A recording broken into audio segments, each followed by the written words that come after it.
Hey there, ho there. Chef Cutter W welcoming you to the NCAA SuperCup Round 2 review and Round 3, aka Sweet 16 preview. So, 64 football teams got into the tournament. We had some big wins in the first round, some big losses, and of course, the inevitable Canada State not getting past the first round. So, Round 2 happened. So, in Round 1, the games were played at a site, for context, let me say this. All right, so for Georgia, they hosted Marshall in the first round, but on Georgia turf, like at the University of Georgia. Whereas now, Georgia's second round opponent, they went to the Meineke Car Care Bowl. So basically, bowl games are like neutral site games are set in stone. So the higher ranking the bowl game is, the farther down the road you go. So obviously, I will show you the stuff. Of course, I can kind of get away with pinching my fingers because obviously, because we are done the first round, we're down round 1. Don't really need the seeding and all that, so you could see kind of the teams involved and all that. So if you saw on the thing that we had an overtime counter, there was one overtime game in round 2, only one. So we are up to 4 overtimes. Yeah, now up to 4 overtime games. And if you saw some weird chicken scratch numbers, like for Georgia, you have 24-14. That's how many points through the first 2 games they have scored and have had against them. So let's go piece by piece. Let's go bracket by bracket. So the Sugar Bowl bracket happened. And I don't know. Is it some kind of guy saying something dumb? Why do I have a message? Oh, it's just that guy who freaking called me.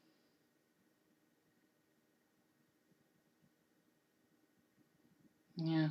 Someone called me earlier today. I'm keeping this in to see how pathetic I am. So anyway, the Sugar Bowl bracket came in. Georgia was the 1 seed. They took on Clemson at the Meineke game in Charlotte. Now, Clemson was the home team because if a team was close geographically, then they get the home game. Otherwise, we go by seeding. So Georgia would have hosted. They're the 1 seed facing Clemson. Georgia beat Marshall. Clemson beat Utah State.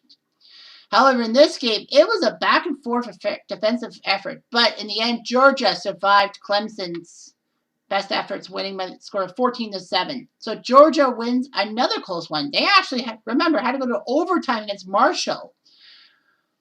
But now they only won by 7 against Clemson. So they've been in 2 very tight games. They've only have a 10-point differential in those 2 games. Their opponents will be the Arizona State Sun Devils. ASU took on Texas Tech at the Humanitarian Bowl, and by geography and also the fact that we're a better seed, Arizona State was the home team. Arizona State was the 12th seed who beat San Antonio, and the 13th seed was Texas Tech, who went to SMU and beat the Mustangs. In the end, Graham Harrell's passing attack was not good enough as Arizona State's defense crushed them to the tune of 17-7. So Arizona State in 2 games have scored 37 with only giving up 1 touchdown, and that was to Texas Tech. So Georgia will face Arizona State at the Chick-fil-A Bowl in Atlanta. No contest who's going to be the home team for that game because, Georgia, it's in Georgia, and Georgia's the better seed anyway. All right, so you have Georgia, Arizona State. In the bottom half of the Sugar Bowl bracket, Notre Dame, who crushed Western Kentucky, crushed Fresno, the 6th seed. It was 3 versus 6. Fresno was the home team because the game was at the Emerald Bowl in San Francisco and California. But Notre Dame crushed them 30-6. So Notre Dame has only given up 3 points, but to 2 kind of minnows, if you will. They've scored 64 points. So Notre Dame looks good. And they will play the Boise State Broncos, a very offensive-minded team. Boise was the 15th seed, but they went to Michigan State and shocked the Spartans. They took on Utah, who took down Northern Illinois. And it was supposed to be an air attack because Boise and Utah both with the air attacks, but it wasn't even close. At the Motor City Bowl in Detroit, Boise crushed Utah 20-0. Utah was the home team because of the seeding, not because of graphical interest. So Boise crushed Utah. Boise has scored 51 points and given up 21, but of course they had that 31-21 classic against MSU in round one. They crushed Utah. They shut them out. So now Boise will have to face Notre Dame, and based on seeding, Notre Dame is the home team. So we could see a Georgia-Notre Dame quarterfinals at the Sugar Bowl in New Orleans. That would be critical. In the Cotton Bowl brackets, on the left side of the major bracket, because Sugar will face Cotton, the Cotton Bowl, Oklahoma, the one seed who crushed East Carolina, took on UAB, who had to survive a last-second field goal attempt by Minnesota that failed. UAB ended up facing Oklahoma. And give UAB credit at the Texas Bowl in Houston. UAB held Oklahoma to 14 points, but they gave up. But they only scored 7. So Oklahoma in the 2 games have scored 45 with 14 given up. So now they got to go to the Sun Bowl in El Paso. They're the home team based on their seeding, and they will face the Missouri Tigers.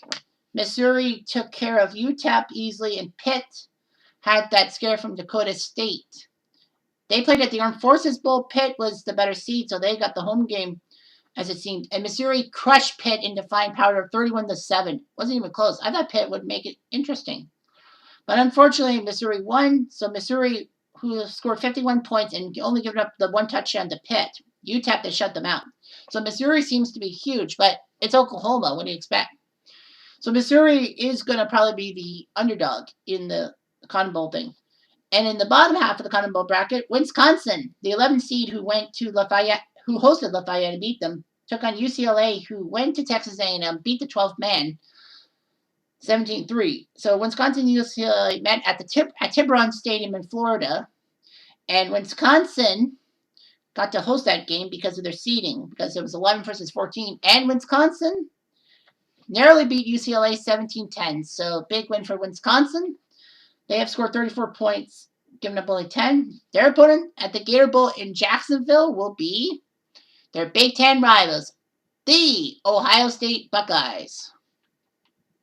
The number 2 seed Ohio State in this bracket had a tough time in Toledo. Toledo gave them all they could handle. And they would face NC State, who went to Liberty and narrowly beat them. But Ohio State at the Liberty Bowl, ironic enough, were the home team and crushed NC State in Defiant Powder 27-0, despite the fact that Cam Hayward, their star defensive end, is out till the finals due to injury. They still crushed NC State in Defiant Powder. So now it's Wisconsin, Ohio State at the Gator Bowl. Ohio State is the better seed, so that's why they'll get the home game, the more fans per se. So imagine an Oklahoma OSU quarterfinal match in Dallas at the Cotton Bowl. So yeah, that could happen. 1 versus 2. And by the way, spoiler alert, the Cotton Bowl is the only bracket that still has the 1 and 2 seeds left. Excuse me. All right, so on to the right side of the bracket, the Fiesta Bowl bracket. Now this is a bracket that a lot of people said is really up for grabs because there aren't any like superstar legendary teams in it. So basically, if you got in the Fiesta Bowl, you got lucky. You didn't have to face like the Ohio States or the Georgias of the world. So Baylor, who went on to a neutral site despite the fact that they should have played at home, they took care of Eastern Michigan. They would take on Mississippi State, who beat the 1 seed Cincinnati Bearcats, but Cincy didn't really deserve their 1 seed. They just got lucky as fuck. And it proved. But Baylor used their offense, Robert Griffith III and Josh Gordon style, to crush Mississippi State 27-17 at the Independence Bowl in Shreveport. So they were the home team. So Baylor will play at the Outback Bowl in Tampa Bay as the home team. And guess who they get? Army. I kid you not. Army did it again. Army shocked San Diego State 17-7, and they would take on UCF, who beat Coastal Carolina. The game was at the Papa John's Bowl in Birmingham, and UCF got the better seed, so they got to host it. And in a putrid offensive game, Army defeats UCF 7-3. 7-3. Really, I kid you not. So Army will take on Baylor at the Outback Bowl in Tampa Bay for a chance to go to the quarterfinals. Can you believe it? If Army somehow snakes into the quarterfinals, that'd be a weird story. And then on the bottom half of the bracket, you have Kansas State, who was 11 seed, who had that big overtime win over Virginia, in which Michael Bishop threw 4 interceptions and got a late touchdown and a late drive to give Kansas State the tying field goal to end regulation, and then they went in overtime. Took on Iowa, who was one of the co-favorites in this group. Iowa was the 3 seed who crushed Kentucky in Defiant Powder, unfortunately the same day as the Kentucky Tornadoes, so sorry, Kentucky. Anyway, Iowa was expected to win the Mississippi Bowl in Nashville to crush Kansas State. It didn't happen. Kansas State, for some reason, took it upon themselves, winning 24-7. And Michael Bishop had a 3-touchdown day without an interception. Fucking TSN turning point. So Kansas State will face the Ole Miss Rebels. Ole Miss was the 10 seed who beat Empire State, aka BSU, 77, pardon. They took on number 2 Oregon, who crushed Boston College in their first round matchup, but Oregon in Hawaii. And Oregon seemed to wanted to crush Ole Miss because, they have great offense and a decent defense. But it didn't happen. No, it didn't. Ole Miss crushed Oregon in Defiant Powder 27-6. So both Iowa and Oregon, who were co-favorites for the Fiesta Bowl bracket, in truth, actually will not face each other. They're both out of the same hurdle. So Ole Miss and Kansas State face each other at the Holiday Bowl in San Diego, and based on seeding, Ole Miss is the home team. Oh, I forgot to mention Baylor now has scored 54 points in their 2 games with conceding 17, and Army has scored a grand total of 24 points and had 10 against them. The 24 points ties them for the worst offensive output of the last 16 teams with Georgia. Kansas State has taken their opponents out by a 2-1 margin, 48-24, and Ole Miss has only given up 13 points to Empire State and Oregon, while scoring 44 themselves. Man, this would be crazy. If Baylor and Kansas State bump into each other, both Big 12 could have a Big 12 quarterfinal at the Fiesta Bowl in Arizona. All right, so that's 3 down. The last group is the Orange Bowl bracket. Alabama, the 1 seed, who crushed Central Michigan, will take on App State, who shocked Nevada, to a lot of people's mind, at the GMAC Bowl. Bama had home state advantage anyhow. Well, they were the 1 seed anyway. And they used it to their advantage, beating App State 17-0. So Bama has done pretty well. They've only given up 7 points in their 2 games. And they will face Penn State. That's right. Penn State, who was a 12 seed, went into BYU to take care of those Utah Utes. Not the Utes, but whatever. The Mormons, 23-14. Whereas Oklahoma State, they would take on Oklahoma State in the second round, who beat Oregon State. So it was a nice battle between Oklahoma State and Penn State at the New Mexico Bowl in New Mexico, which Oklahoma State had the better seed, so Oklahoma State got the home game. It was a tit-for-tat affair, and remember when I said there was a 4th overtime game? That was them. It was Oklahoma State and Penn State going to overtime. Penn State picked off a pass, and then all they needed was just a putrid field goal, and they got it. So Bama and Penn State, believe it or not, are in the Sweet 16. They will face each other at the Capital One Bowl in Orlando, and Bama will have home field because of their 1 seed. Penn State is known for their early round chokery, but no, they got to the 3rd round, which was good. Sorry, I thought I spelled something. Anyhow, the bottom half of the bracket has the matchup at the International Bowl in Toronto will be Wake Forest will be one of them. They were the 3 seed. Wake Forest, in reality, actually did well. It did so well, they ended up getting a 3 seed. So Wake Forest, crushed Georgia State in Defiant Powder. They would take on Western Michigan, who put a massive upset up on Houston, in Houston. And Western Michigan looked like they wanted to make another upset. But in a very close game, Wake won 15-7.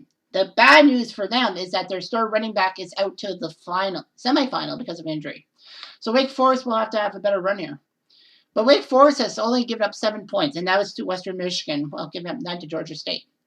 And who will they face in Toronto? I'm in Toronto. They will be the Miami Hurricanes.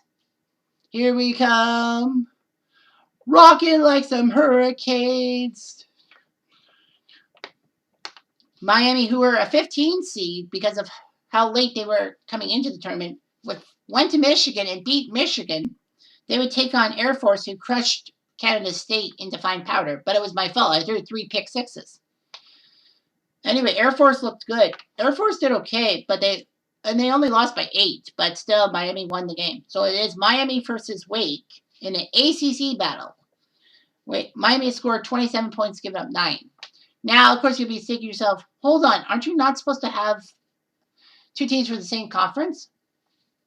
Well, the rule is only for the first 2 rounds, for the round of 64 and the round of 32. Because now we're in the Sweet 16, that's allowable, because Wisconsin's playing Ohio State. So Wake and Miami will battle each other in the battle of the ACC teams. The winner will go to the Orange Bowl, which Miami's the only team to actually have a chance to host a game in their own state. To play in their own state, despite the fact they're a 15 seed. They could even get the home game against Bama or Penn State. Well, of course, Miami has to beat Wake, and Bama has to beat Penn State. Or it could be Miami-Penn State. That would be a good matchup. So, I'll show you the brackets once again. The second round stuff. Hopefully you see that stuff and the brackets and all that, which is pretty impressive. So every bracket minus the Fiesta Bowl bracket has 3 solid teams out of 4. So there will be kind of an underdog, but the Fiesta Bowl, whoever gets into the Final 4 is the Cinderella story of the NCAA. Unless Missouri or Arizona State or Wake Forest, God forbid, can sneak their way into the Final 4. Then they'll be a true Cinderella. But, of course, they will all have to go up against armored teams and all that. So, yeah, anything can happen in the NCAA SuperCup. So the matchups are tomorrow and Thursday, the 22nd and 23rd. They were supposed to be Thursday, Friday, but I don't think they want NCAA football on Christmas Eve. So tomorrow will be tomorrow's 4 bowl games will be the Cap 1, the Gator, the Alamo, and the Bowl. So that means that tomorrow, the 22nd, the matchups will be this. Bama will face Penn State first. Then it'll be Wisconsin, Ohio State in the Gator Bowl, the Alamo Bowl, Notre Dame, Boise, and the Holiday Bowl, Kansas State, Ole Miss. So that's what the order it's going in. And on Thursday, the 23rd, the order goes like this. The International Bowl in Toronto will go first, Wake versus Miami. Second is the Sun Bowl, Oklahoma, Missouri. Third is the Outback Bowl between Baylor and Army. And the last matchup will be Georgia versus Arizona State at the Chick-fil-A Bowl. So we'll see what happens and all that. And then, of course, I'll make sure to do a video on Boxing Day to preview the quarterfinals. And then, of course, the quarters will be on Monday the 27th, the semis on the 29th, and the final on New Year's Eve. Both the semis and finals at the Rose Bowl in lovely Pasadena, California. Man, I gotta love it. So anyway, thanks for watching this round 2 review and round 3 preview. I'm Jeff Diamond. Adieu.